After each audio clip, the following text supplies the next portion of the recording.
Good morning. Good morning, Vanessa. Good morning, Morgan. Good morning, all those women all around the world who are walking, talking, and solving problems together with this powerful movement called Girl Trek. We're excited to have you. Welcome and good morning and good afternoon and good evening, wherever you are around the world, to the brand new women who heard about Girl Trek or who's heard about these juicy conversations we've been having around the real issues facing Black women's lives as we lead up to one of the most consequential elections in our lifetime. So you are welcome here. My name is Morgan Dixon. That is Vanessa Garrison, and Vanessa Renee. Oh, I'm Renee now. Huh? You done got your paperwork filed. My paperwork file, y'all. Went to that courthouse. Let me tell you, procrastination will do you in, y'all. There is something in your life right now that you could do in 45 minutes that you've been waiting on a year to do. And I'm going to just let you know, like, whatever it is, just get over that hurdle and do that thing this week. One thing that's just been on your list, because filing that name paperwork was on my list for like 3 years, but I had to get right in my spirit, Morgan, before I had to understand. I had to say goodbye to Vanessa Garrison and just honor her for what she had done in my life and just honor her and then let her go in my own time. So yes, but now it's Vanessa. Listen, we are proud of you. And in the tradition of all the great women who changed their names, let's see if we can name some. I know Audrey Laura, who you got? Laura Nell Hurston.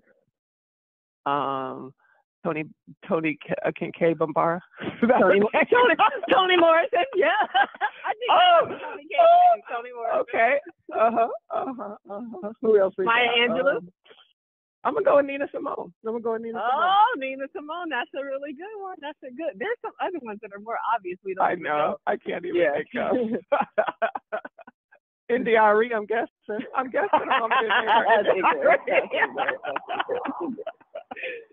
Somebody find that out and let us know. Well, today's topic is so important. Can we just talk about last week? It was pivotal. Yeah. It's still with me. It still has to be with the other women who are on that call. And y'all, if you still with that rooster in the back of Morgan and Africa. Sorry, I'm in Africa, y'all. Just go with it. This is what the real revolution look like, roosters. But it's just one of those things that lingers. And personally, I put a little bit of this in the email yesterday, but I have felt convicted this week. One, convicted around my own gratitude and level of forgiveness, because Kima's level of forgiveness on that call was a masterclass. And so for my own self, I was just like, where are you harboring and holding where you to let go? And then two, I was just convicted around my own relationships and the way in which I've held people in the past accountable, the ways in which I myself did or didn't protect myself, and just like reflecting on that for all the other women who I know are in situations even maybe right now. I really sat with me. Yeah. For me, I felt the same way. I felt really excited for the women who have been able to tell their stories in safe spaces, because I think that's where liberation begins. I thought a lot about how complicated the story is, and in the intersection of Black women being radically loving and compassionate, Black men being traumatized for generations and not having the sort of safe spaces that we have. I had a man who told me recently, actually, he was like, what you have to realize, Morgan, is that we don't get hugs unless we are in intimate or sexual relationships. And it blew my mind because I hadn't thought about that. You know what I mean? I was like, you're so right. And so like just thinking about the context of many people's lives, whether you are a Black man or someone who just has no safe space, and then what that must do to your body, your soul, your spirit, and then how we are harboring that kind of rage in our beds and in our homes, and how we are trying to care for it and love it. And I personally know that so intimately. And I also know the complexity of it so intimately. And so I just appreciated the treatment that the conversation was given last week, that it wasn't about villainizing, it wasn't about hatred, it was about how do we create places where we can mirror one another's light and love. And that feels like the best challenge ever. And then, Vanessa, in the spirit of what you said, which was, it was a conviction for your gratitude, I'm going to ask you to mute your sirens. I'm on the main thing, y'all. I'm on the main. It's not even sirens. I'm in Atlanta. It's just traffic. I'm going to get on the taxi. No, you can't hear it, but your phone can pick up. There's a siren in the back. That's what I'm saying. We all heard it. You couldn't hear it. But in the spirit of what I was going to just move us into kind of a short moving practice, Vanessa, in the spirit of what you said, that you were convicted to practice more gratitude, I thought today's topic is mental health, and we have an expert coming on, and mostly we want to open the lines as we do here on the Liberation Line. And so I thought that I was like, what kind of walking meditation can we do for mental health? And the best medicine for me, actually that same guy, he's wise, I'll have to give him a call later today, but said that gratitude was his religion. And I was like, that is a profound way of thinking about things. And I, separate and apart from that, read this thing the other day, and I wanted to share it with you all. Vanessa, can you still hear me? Yeah, I can hear you. We're on freeway, and I don't know if people can hear me. We're on freeway. If I go on mute, I know that's a good question. But yeah, I can hear you. Okay, okay. So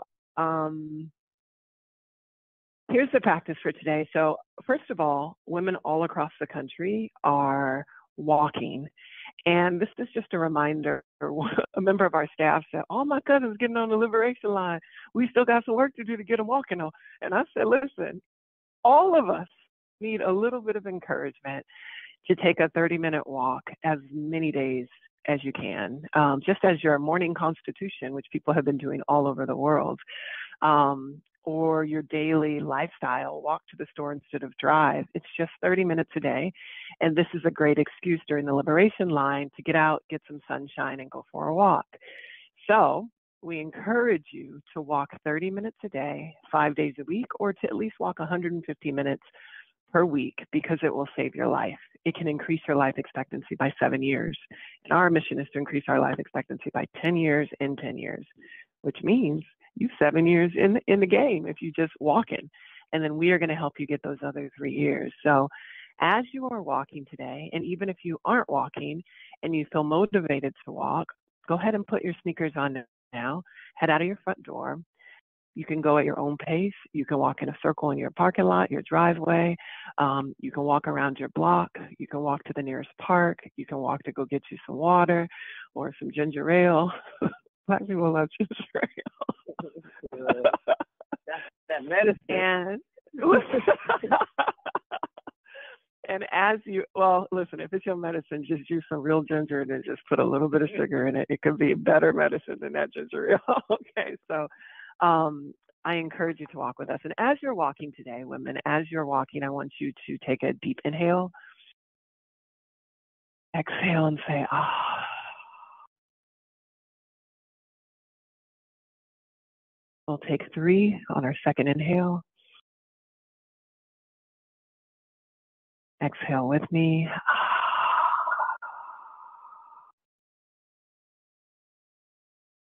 And your final inhale. And exhale. This is a poem by Brandon Collinsworth, and it is about gratitude. When you're walking, I would like for you to reflect on it. Gratitude isn't soft. It is full-bodied surrender, a deep bow, everything life has thrown at you. It is standing in the storm, soaked to the bone, and knowing the rain is part of the cleansing. Gratitude doesn't come wrapped in comfort. It shows up messy, raw, etched into the scars that tell stories of survival. It's the way your chest tightens when life hits hard. And yet, somewhere deep inside, you feel the pulse of thank you rising. Not because it's easy, but because you know The struggle is carving something out of you, something stronger, something real. Gratitude is sitting in the quiet after the chaos has passed, realizing you're still here, breathing, heart still beating. It's the kind of gratitude that holds space for the pain, the losses, the nights spent wandering if you'd make it through. And then in the light of a new day, you find a piece of yourself you hadn't met before. It's the ache in your bones after the fight, the slow rise after a fall, when you realize the journey isn't about avoiding the cracks. It's about learning to dance in the spaces between. Gratitude is found in the bruises, in the places that hurt the most, because those are the places that shaped you. Gratitude isn't passive, it's active, alive. It's the moment you choose to say, I'm grateful for this pain, for this struggle, because it means you're still moving, still fighting, still breathing. It's understanding that without the dark, the light wouldn't shine so bright. Gratitude is raw, it is visceral, it's found in the ugly tears, in the shaky hands, in the moments you thought you'd break but didn't, in loving yourself through the mess, the parts you didn't always show, the parts you're still learning to love. It's easy to be grateful when things go right, when life hands you joy on a silver platter. But real gratitude, the kind that shifts you to your core, comes when life strips you bare and all you have left is yourself. That's when you look around and see the broken pieces and whisper, thank you anyway.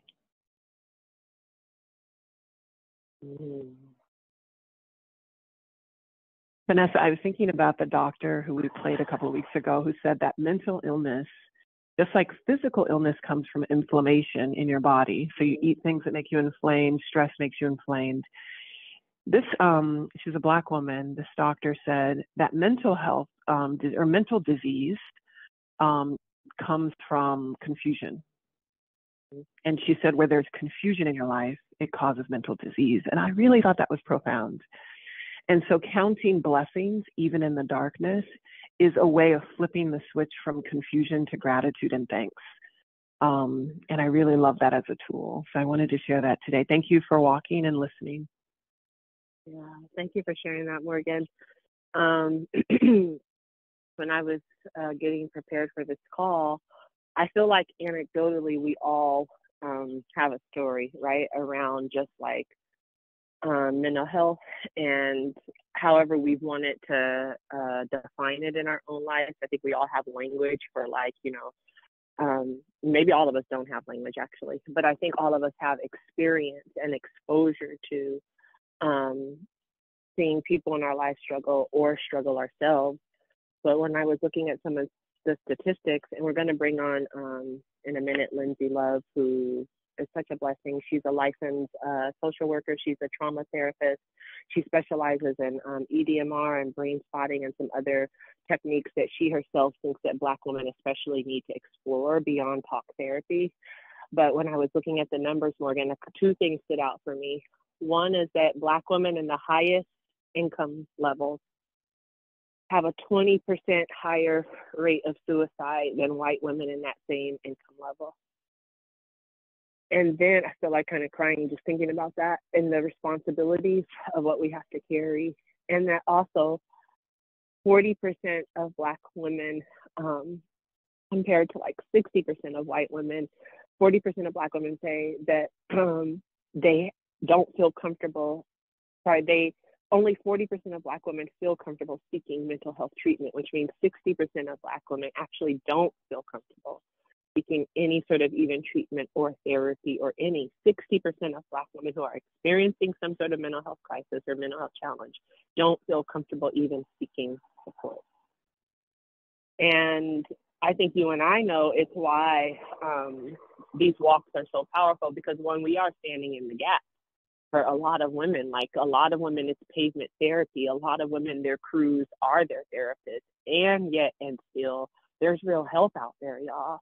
And we have to really name what we are experiencing, and we have to take down the shame of it, and we have to take down all of the cultural stigma around it, and have a more honest conversation about it. Thank you for those statistics. Yeah, I saw something that said shame dies when you can tell your story in safe spaces. And I am so grateful for the crews out there who are creating safe spaces for women to tell their stories.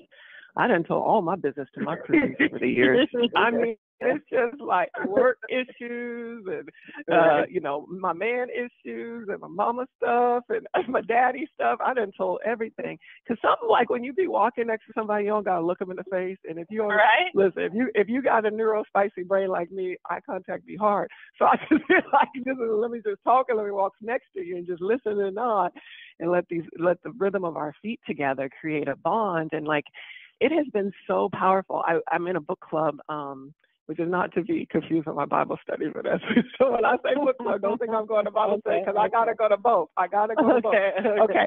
I'm in another book club. We just read this book by this really powerful Ghanaian writer named Poetra, and it's short stories, which I always saw you writing, B, by the way, but these short stories that talk about issues that they will not talk about or that people are uncomfortable talking about across the diaspora, really, but specifically here in Ghana. Everything from abortion and miscarriage to sexual violence to homosexuality to all of the things that are hard to talk about in this particular country. And every single chapter, I mean, she wrote about it, and then she was naming names and politicians. I mean, it was a brave book. So my book club is all LinkedIn. And this girl was so mad reading it. She said, this book was so triggering and ain't nobody to talk to about it. And she was like, we don't got no therapist. She was like, we can't talk to the pastor. They're going to judge us. You know, she really like went in, and I was sitting there so grateful for Girl Trek. And I was like, because I know what she's feeling, but now I feel like I have a place where I can talk about this stuff, including my own bouts with depression, my own bouts with anxiety, panic attacks on the side of the road, like actual mental disease. You know what I mean? Like that's actual disease. The team and I were talking about whether you call it mental health or mental disease. And they was like, don't say we striving for mental health because people think that's bad. And I was like, no, mental health is good. Mental health disease is bad. But they're right, because we don't talk a lot about what mental health means, like from an asset frame. So I hope we can talk a little bit about that. Listen, if you want to contribute, if you're an expert, if you're someone who has a story, please press *9 to raise your hand. We'd love to hear your voice. Vanessa, would you like to introduce our guest today? Yes, I absolutely would. We've been so lucky to be in solidarity every Saturday with Black women who are experts. This is something that Morgan and I talked about from the beginning, which is we don't have to be the experts on everything, and Girl Trek doesn't have to be the experts on everything. We can be in community. And we brought on some amazing people, and we're going to bring on Lindsay Love right now. And I actually have gotten the chance to get to know Lindsay over the last year or two and really love when she talks about her practice, what drew her to therapy, and also the alternative healings that she's exploring. But I want to say this. When I went on, this morning, I went on her Instagram because I was like, let me make sure I could like get her bio right and all of her details right. And she has a link tree on her Instagram. She has a Therapy Love, which is her practice. And she has a link tree of all these different interviews and stuff. And Morgan, she has a link tree for Girl Trek because, and I have forgot this year, Lindsay herself is a sister of Girl Trek, started walking, earned her golden shoelaces, told her story every single day. And so, so Lindsay, I was so grateful when I saw that Girl Trek link tree. I was just like, so many women are organizing for us and advocating for us and using their professional spaces for us and putting their name on the line for us. And I just hear it every day, but I just want to thank you, sister, and welcome you to the call. Thank you. Can you guys hear me? Yes, we can. Okay, perfect. You know what, Vanessa, in my practice, I see a lot of Black women, and I am speaking to you guys from Chandler, Arizona, and our Black community out here. We're here. I think we moved from 6% to 9% of the population in Arizona, but because of the history of Arizona, everybody's so spread out, so we don't have an identified Black community. And so when I'm working with Black women, one of the things that they're seeking is community, right? They covet Black female friendships, right? They watched Living Single, they watched Girlfriends, they watched Insecure, and trying to find that for themselves in a place like Arizona is difficult. And so one of the first things that I tell them to do is, if you want community, join Girl Track. And it is a part of a lot of my clients' healing. And I'm hoping that some of them are on today. It is 6:25 here in Arizona. But I'm hoping that some of them are joining us on our walk today. Well, good morning, sisters in Arizona, and all the sisters on the West Coast of America. It's early, and we're grateful for you. Thank you for that story. Yes. Lindsay, I specifically thought of you and invited you on because you have a language that I don't have around therapy, healing modalities, what's available to women, and you particularly have studied this in the context of Black culture and Black women and what they need. So I wonder if you could talk about the different types of therapy that you practice, from talk therapy to EDMR to brain spotting, just to explain to women, because I don't even think we understand what is available to us. Sure. Can I add to that question? I'm so sorry. I just want to add to that question. Because gospel music and weed has taken us very far as a community. It has taken us very far.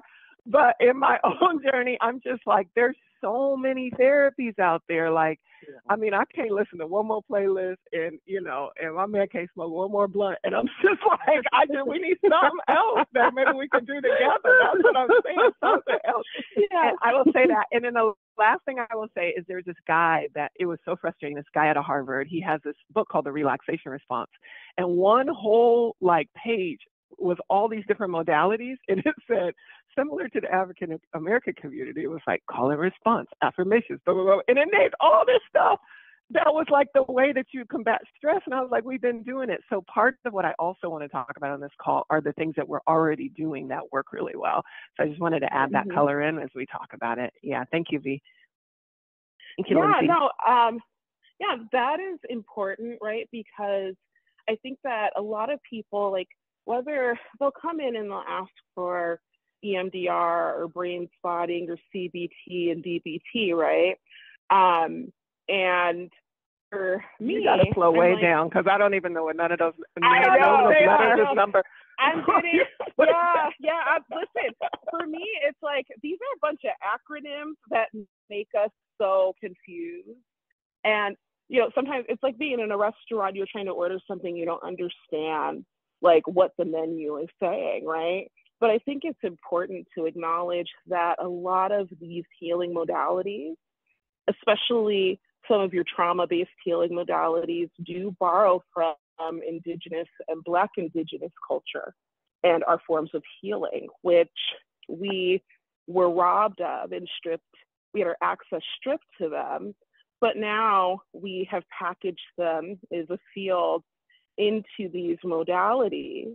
And we've taken them so far out of reach from our communities, right? When I did trainings for EMDR and brain spotting, I was on a payment plan, paying thousands of dollars to learn something that, due to settler colonialism, my ancestors were not able to adequately pass down to me. And that makes me mad, right? That I should go to. Okay, but before you get mad, I want to get mad too. I don't even know what EDMR is. That's what I'm trying to tell you. It stands for eye movement desensitization reprocessing.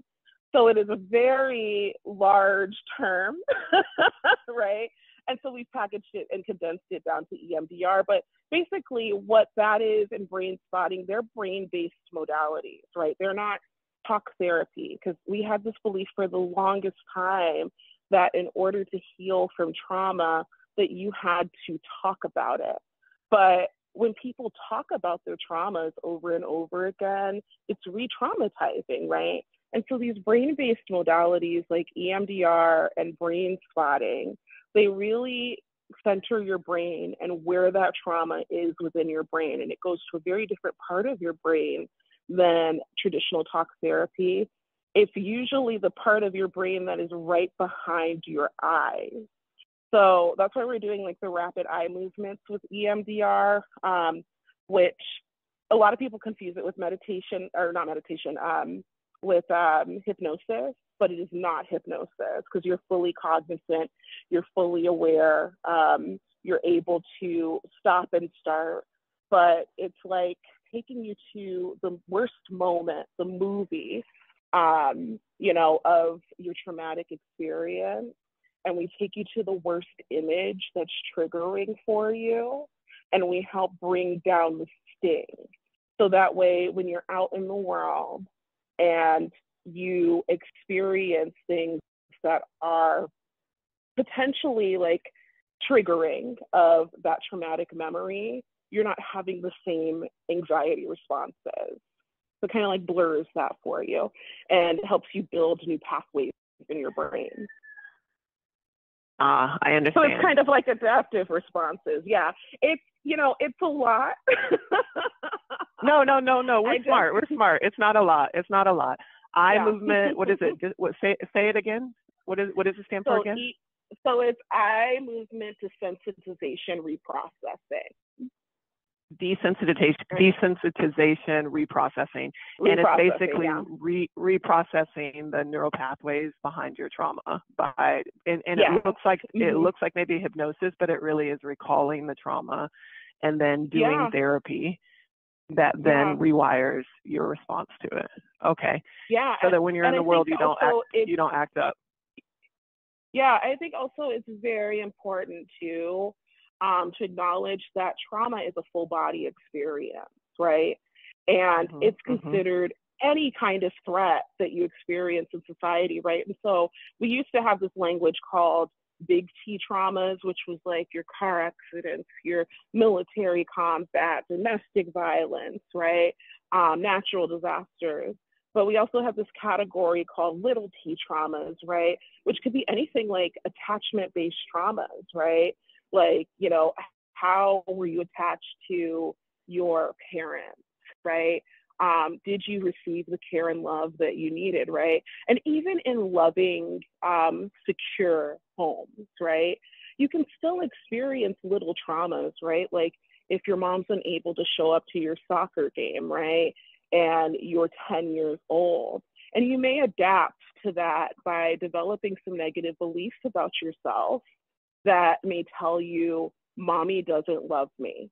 Now, while I'm a grown woman, right, at 39 years old, about to turn 40 next year, right, my 10-year-old part still exists within me. And they still have that belief of I'm unlovable, right? And so EMDR also shifts that belief, right, into something more adaptive. Because maybe when I'm feeling like I'm unlovable, I am unable to engage in healthy relationships, right? And I'm avoidant. Or I might feel a pain seize up in my chest, right?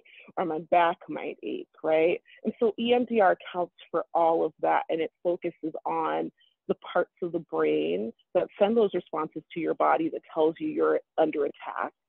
And it helps to calm that and release that and restore you back to what I like to call the factory reset, where your heart is, you know, steady, your breathing is steady, your stomach's not upset, and your muscles relax. So we're getting into full body work when we're doing EMDR and brain spotting, somatic experiences. We're focusing on how that trauma impacts the full parts of you. Lindsay, is tapping included in that? Yes, it is. I have tappers in my office, but for my telehealth girlies, I teach them something called a butterfly hug, or a butterfly tap, so they can tap on their own in their office. And I think that the tapping is so important, especially to Afro-Indigenous ways of healing, right? Because you have to think about it. When our ancestors came over in these slave ships, they were restricted from their ways of healing. And part of our ways of healing was around movement, tapping, right? Like, I mean, that's kind of like, you know, the basis behind drum circles, right? And that tapping of your body, right? They were restricted from singing their songs, right? And so when we get Black folks in EMDR and they're able to tap either on their chest or on their legs, and you can do it at your own pace, to your own rhythm, right? I don't restrict that, right? That is really tapping in to our ancestral ways of healing. And I think that's so important with EMDR, is we're tapping into stuff that our ancestors would have taught us had they not been restricted. Yeah, I will add, like, even stomping your feet, even the rhythm of walking. Yeah. I would add, like, when you were at church playing the tambourine. I would add when people are dabbing oil on your scalp and rubbing your scalp, touch therapy, tap therapy. Yeah. All of it is, so when you're getting anointed with oil, it is the same regions that you use for tapping. And a couple of weeks ago in our movement meditation, we did a tapping exercise, and it was one of the most emotive ones that we've done. Do you remember that, V? Yeah. When we were tapping and saying, "I'm not alone," like in, right above your eyebrows and in between. Yeah, and people had real responses to that. So I love these modalities. So we have the eye movement modality, we have tapping. What is brain spotting? You've mentioned that a couple of times. Yeah, so I've actually been using a lot of brain spotting lately, especially with my women in therapy, because it's kind of like the sneak processing, right? EMDR and, you know, I think all trauma-based modalities can be really intense, right? But EMDR requires you as a client to kind of talk back to me, right? And tell me what's coming up in your body and, you know, in your spirit, how you're processing maybe images and flashes of the trauma. But with brain spotting, what's really cool is we're not tapping. We're not moving our eyes, really. We're paying attention to where our eyes are positioned when we talk about certain things that are a struggle for us or traumatic experiences. And we look at that spot and we process it from that spot. And it does not require you to talk.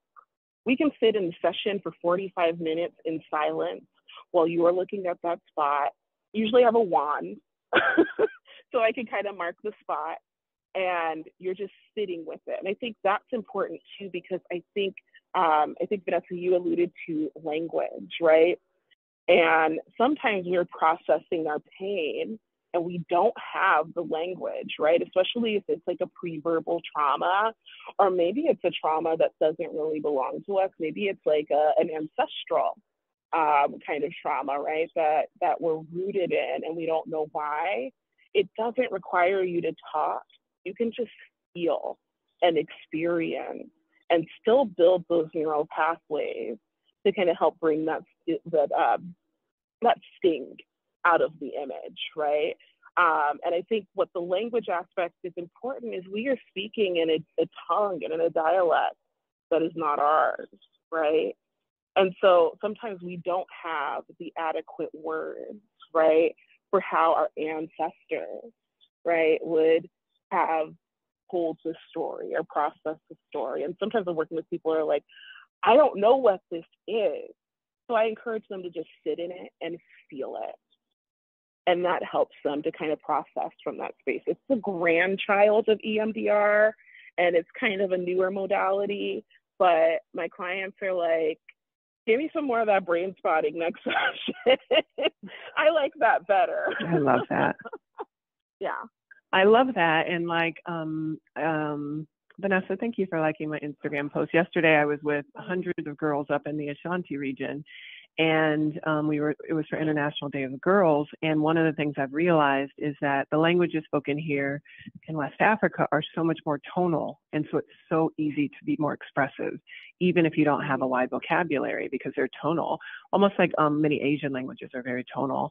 But there's something about the vibration of it that, you know, when someone loves you, it feels like a purr. it feels like you know when someone's angry because you can hear it clear across the yard. You know what I mean? Because it isn't the words. Yeah. It is the tone of it.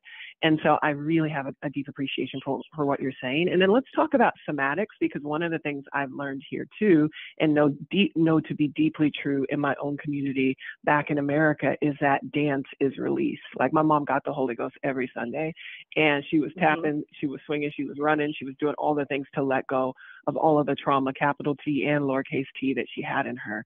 And I saw the girls yesterday, like before we even started, whatever keynote or any of that stuff, they were releasing through like Afro beats. They were releasing through moving their bodies in this really beautiful way. So can you talk about somatics and like what that means for people who've never heard that word? Sure. So so EMDR is pretty somatic and brain spotting, but there is actually a somatic therapy, which I have not been trained in, although like when you're a trauma therapist, you're dealing with this.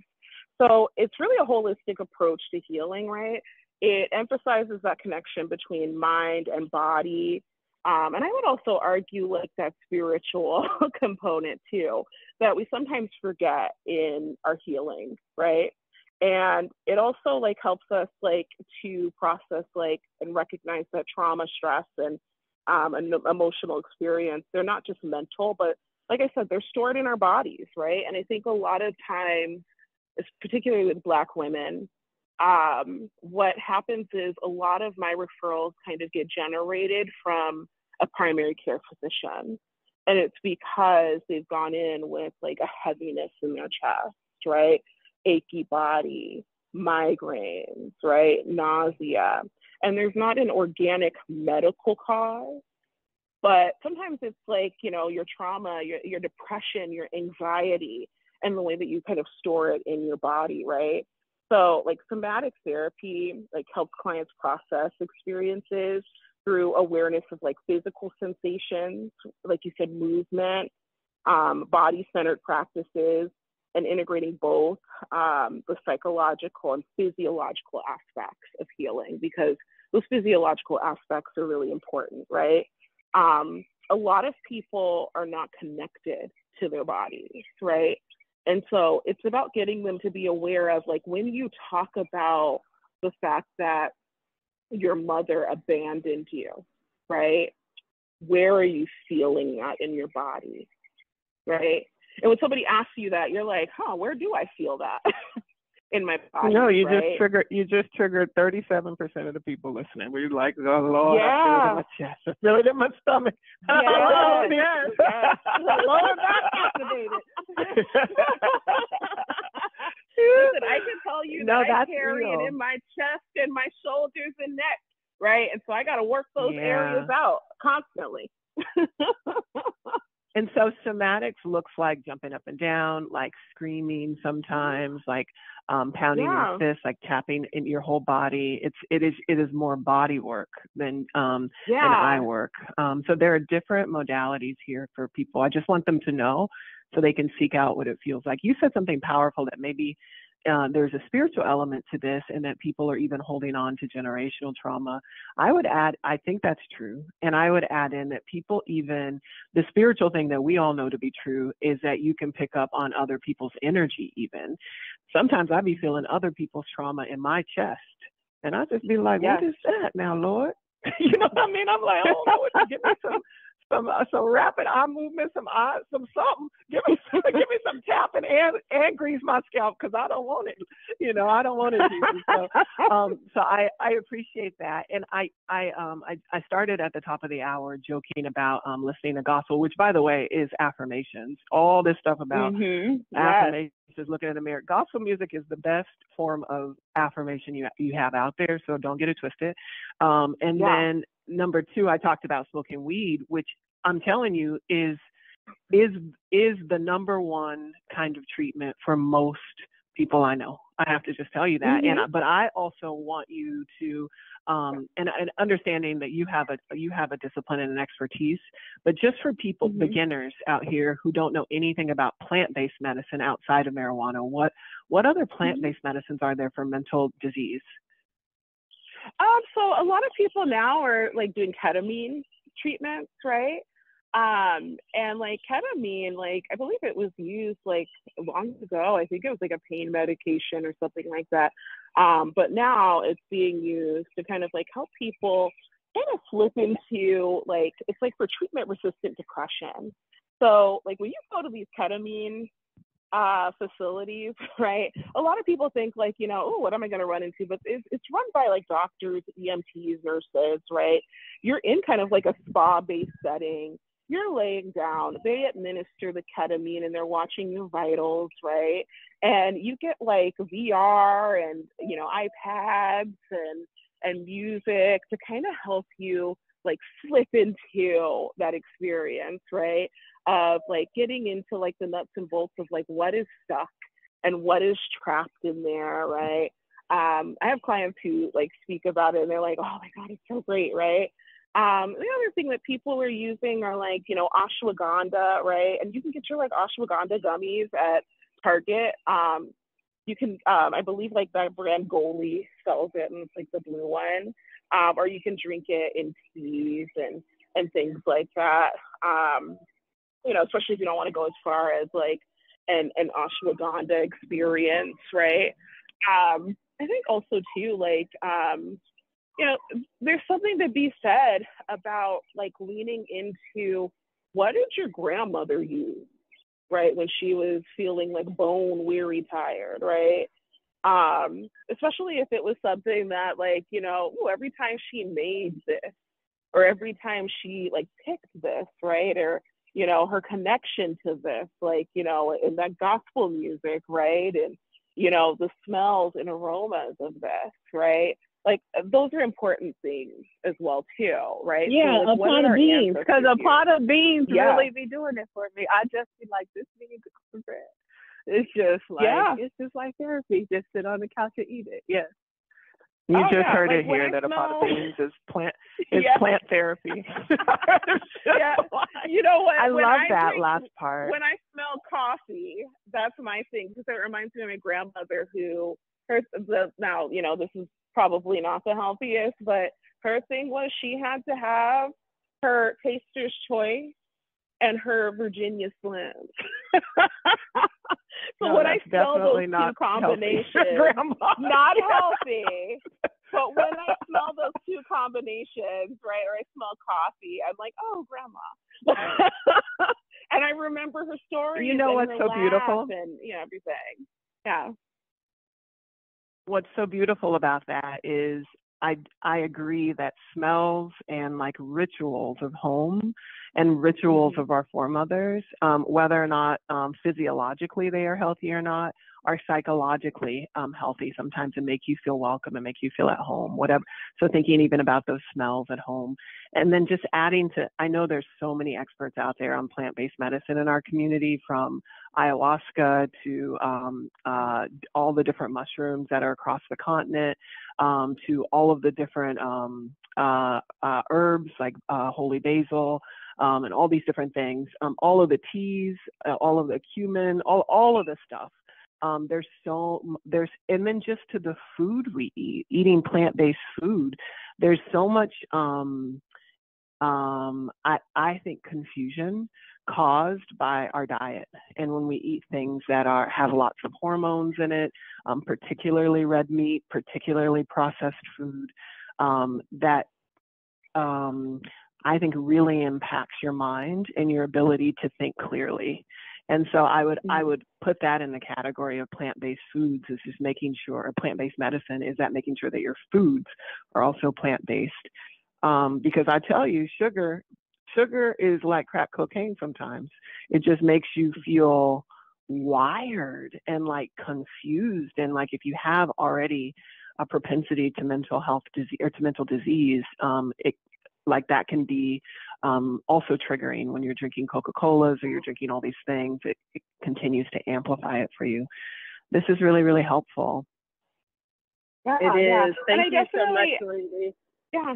And I definitely you know, I want to like, you know, say thank you to both of you this morning, especially with the gratitude, right? And I think that we feel that therapy is about being our highest self, and it's not about that, right? It's about being grateful for the parts of ourselves that showed up when we needed them to help us survive, to help us get up in the morning, even to help us get on our walk today, right? And sometimes those parts may appear ugly, right? They may be our undesirable parts, but those parts have a story. And the moral of the story is usually they show up in some way to protect us. And so when you are smoking, right, and using weed, right, and listening to gospel music, even though sometimes you may feel like this might not be the healthiest thing for me, right? That's a part of yourself that shows up who's helped you to survive. And I think being able to love on the parts that show up for us, no matter how they show up, and understand that they have a story, is where the healing is. I love that. And I love that. And even the things that we know clinically, you know, sometimes it's about substituting things out, right? And so I was thinking about that with even what you just said about your grandmother. What was it? Folgers? What was it? Something? What was the name? Yeah, it was Taster's Choice. Taster's Choice. Taster's Choice. Yes. So Taster's Choice coffee. And what kind of cigarettes did she smoke? Because it was vivid when you said it. Virginia Slims. Perfect. Taster's Choice and Virginia Slims. And I've been thinking a lot about this because I just decided I'm gonna start drinking coffee. I was like, I need some coffee. I need something. I feel like I need help. I feel like I can't just be out here trying to be all natural all the time. But my larger point is, well, first of all, Vanessa and I were just working together last weekend on Fannie Lou Hamer's birthday. She would have been really proud on the determinants of health and like longevity and all these sorts of things. And we were trying to like calculate life expectancy and what are the things we want to stand behind. And that's why I reacted. So for your grandmother, I was like, ooh, we just have not talked enough about the cessation of smoking because it really is deadly to our people. And the U.S. Surgeon General, 18th U.S. Surgeon General, who's on our board, she just released a white paper on the dangers of smoking, particularly for Black women. And so you could walk every single day and it not do as much as stopping smoking. Yeah. So I just want to encourage people out there. I know that it is a release, and I know that it feels good, even from a mental health perspective.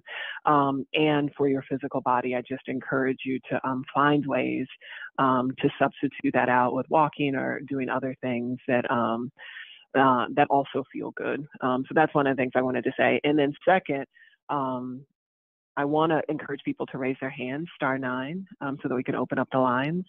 And I wanted to just thank you for all of your wisdom. And because I thought that too, that talk therapy feels like I'm like words sound power like a Rasta, like I'm just putting it out there to solidify in my life. And I kind of don't want that. I would prefer not to talk about it over and over and over again. So I really appreciated you saying that. Oh, yeah, for sure. Thank you for this morning. Lindsay, I appreciate you so much. You could stay on while we're going to have just a couple of women come on. This is our tradition. Okay.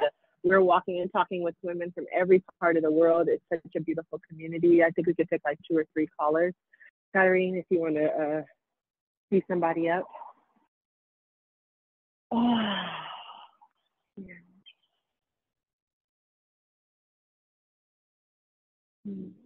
I just walked past the coffee shop right now, and y'all know I love me some coffee.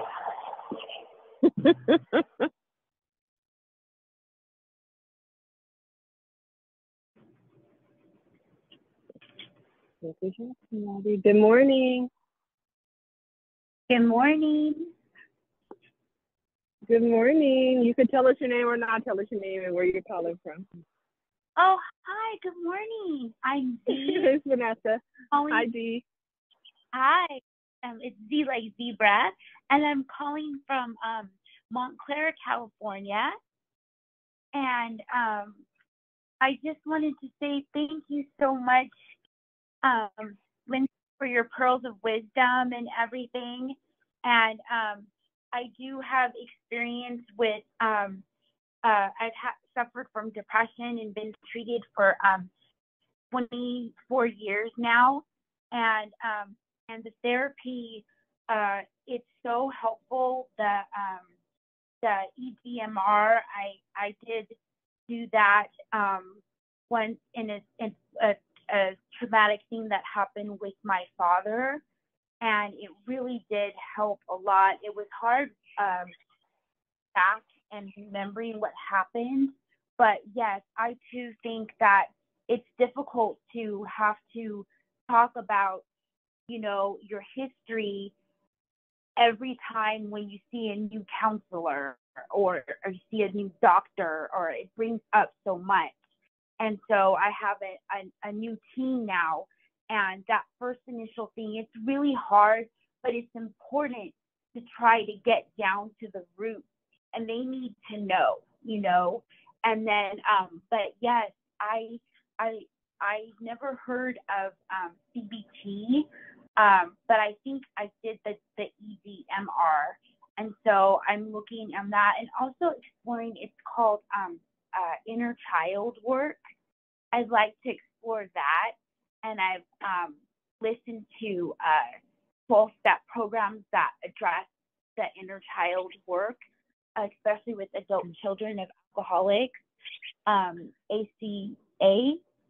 So that's just what I wanted to share, and my experience, strength, and hope. And the most important thing is having the Lord Jesus Christ in my life. I couldn't get through without him, and turning to him instead of binge eating, which is my drug of choice, is food. And I call myself a 100-pounder survivor. I've lost 100 pounds. This is going on my third time. I'm working on losing another 100. So I'm the real deal when it comes to using food to medicate. And I think part of it might have helped me in the past, but it doesn't serve me any purposes now. So I have to turn my everything to God and ask for his will. So, and thank you, Girl Trek, and the people that founded it. I don't know their names. Do you know the names of the people who founded it? I'm still new to it.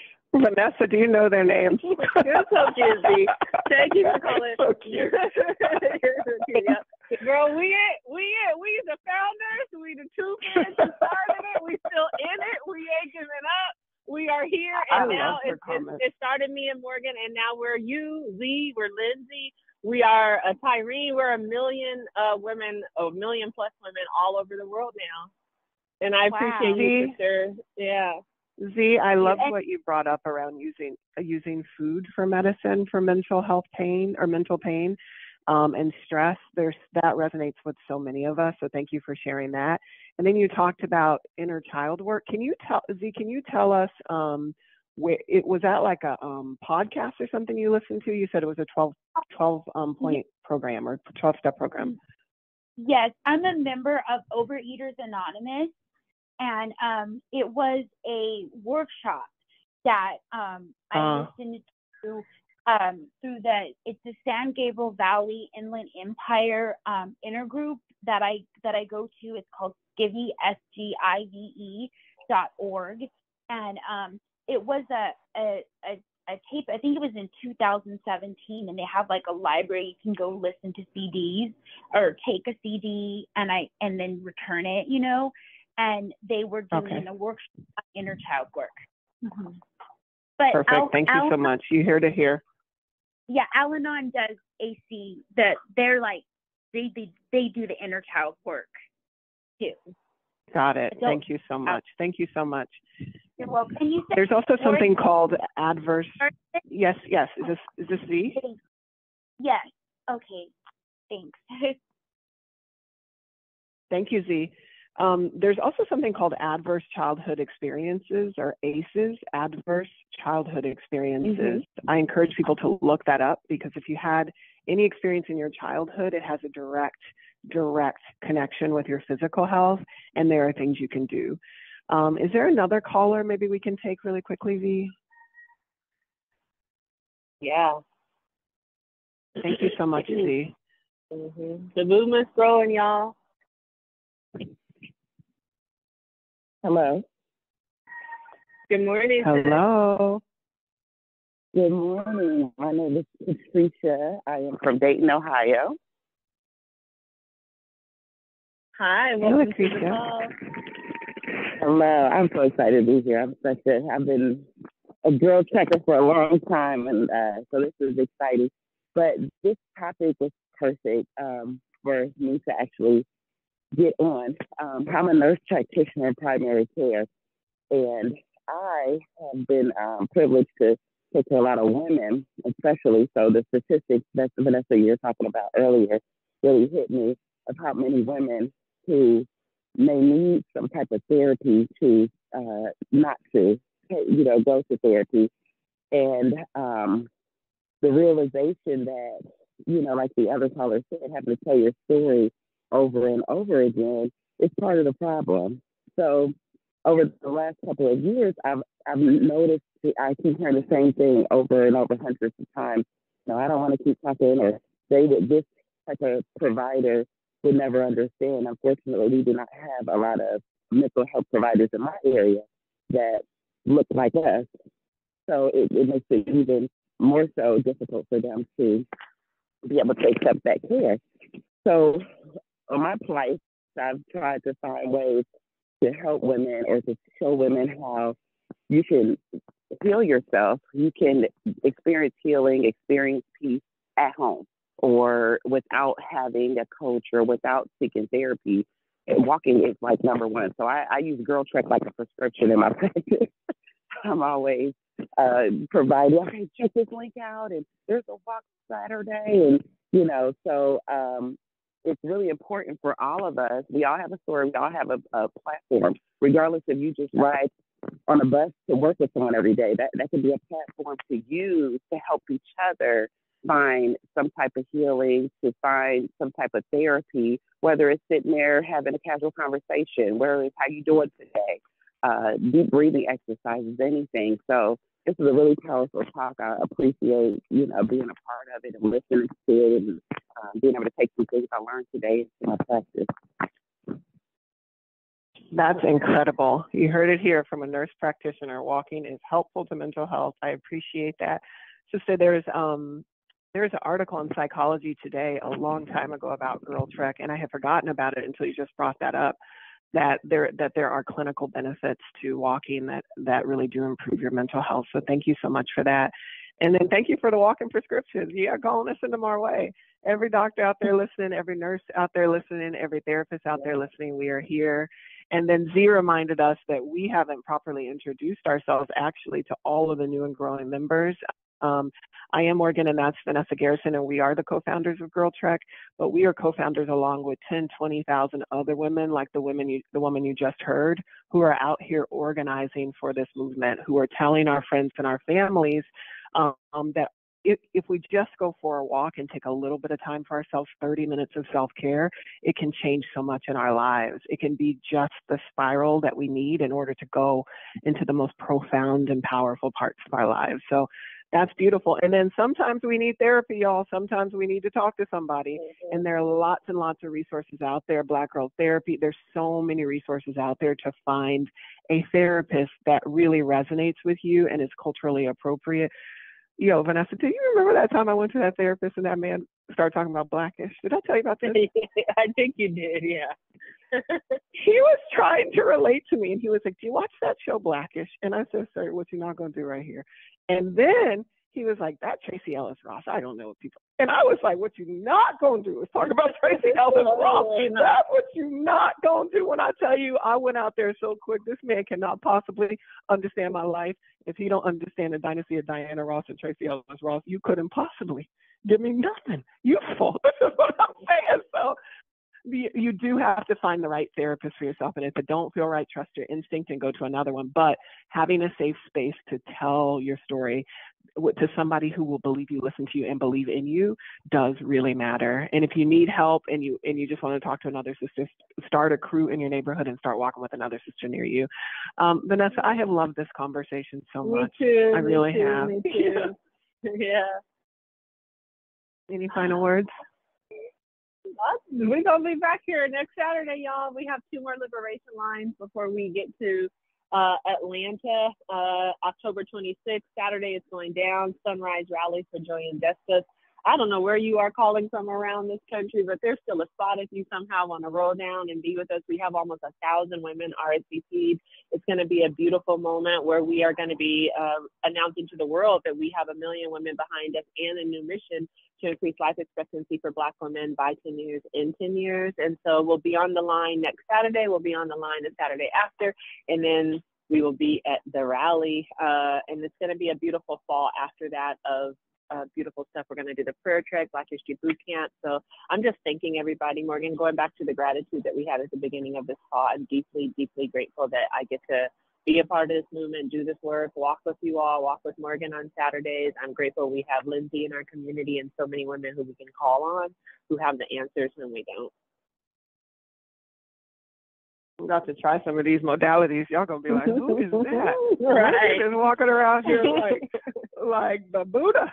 So cool. Lindsay, are you still there? I am. Oh, well, sorry, Morgan, when you just said you're going to try some of those modalities, it just reminded me that, is there a way you could tell us right now how to butterfly hug ourselves?